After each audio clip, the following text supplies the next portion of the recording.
County Commission with a recommendation of Michael Smith and Mr. Richardson sent to this body a proposal for an RFP to be sent out regarding third party for dealing with the situation with the property assessor. I've asked Nick to come and kind of explain where we're at because, Mr. Chairman Phillips, I believe it was the recommendation of the commission that it come to this body for sending out the RFP. Correct. So he's going to give us an update. Happy to. Thank you, Mayor Carr. So as you recall, when Mr. Mumpower gave his presentation a couple months ago, one of his recommendations was for the county to issue an RFP to get a third-party vendor to do independent appraisals of the parcels in Rutherford County. Now, he suggested that all the parcels be reviewed.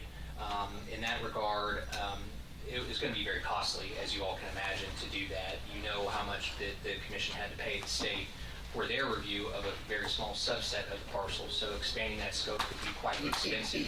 I've been, along with Michael Smith, in conversations with the comptroller's office, and one of the things that we were questioning is whether the net gain or loss as a result of all of this is material to the county. I think we all agree that it's material to the taxpayer, whether it's just $1 or $100 up or down the other way, but in terms of the county, whether it's a material effect on everything.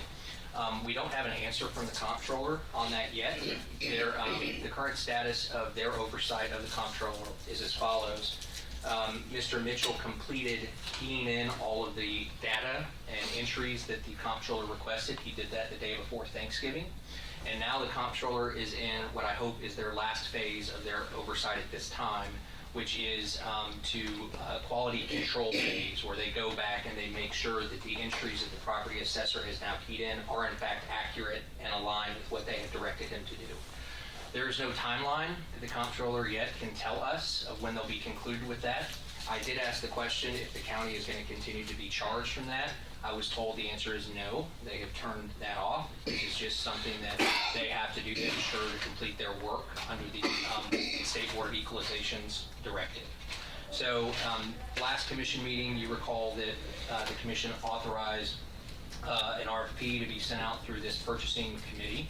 I think you have a couple options. One could be to direct the county attorney in conjunction with the county finance department and the county mayor's office as purchasing agent to construct that RFP and send it out. If we were to do that, then we would suggest that the scope allow for many different types of bids. So for example, a bid to do 25% of the parcels, a bid to do 50% of the parcels, and a bid to do 100% of the parcels, so that you can see the difference in cost and make a determination of how large a scope you want the independent appraisal to be.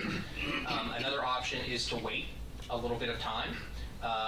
The purchasing committee will meet again after the new year, and we may have a better idea of where the comptroller is in their final phase of the quality control and answering how material a lot of these changes are to the county's revenue.